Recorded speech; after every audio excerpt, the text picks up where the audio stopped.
बोला. रुपाली रेणुदास. आम्ही आज कृषी प्रदर्शन अहिल्यानगर इथे आलेलो आहोत. वसुंधरा कृषी पूरक व्यावसायिक गट, बचत गट आणि श्री समर्थ सेवा ट्रस्ट यांच्या माध्यमातून आम्ही आजचा हा स्टॉल चालू केलेला आहे.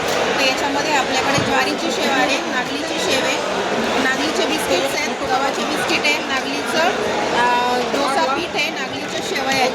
काही ज्यांना शुगरचा त्रास असतो त्यांना नागली शेवया गव्हाच्या किंवा मग मैद्याच्या खाता येत नाही, त्यांच्यासाठी आम्ही नागलीच्या शेवया उपलब्ध करून देतो आहे. आणि डाळीचं आणि उडदाच्या डाळीचं डोसा खाऊन मुलं कंटाळलेले असतात.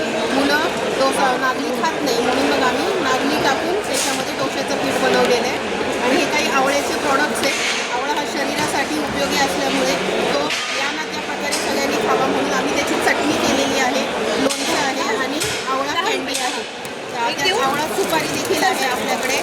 शुगर कंट्रोलर आहे, त्याच्यामुळे शुगर कंट्रोलमध्ये राहते. आवळा ज्यूस आहे, ॲलोवेरा ज्यूस आहे. अकोले तालुक्यामध्ये BP फूड्स नावाने जी कंपनी आहे, आवळ्यावरती बरेच प्रकार आवळ्यामध्ये त्यांनी काढलेले आहेत. जसं काय आवळ्याची कँडी, आवळा लोणचं आहे, आवळ्याची चटणी आहे, आवळा सुपारी आहे, ॲलोवेरा ज्यूस आहे, आवळा ज्यूस आहे आणि हे शुगर कंट्रोलर आहे, जे आपल्याला शुगरवाल्या लोकांसाठी शुगर बऱ्याच प्रमाणामध्ये कमी होईल.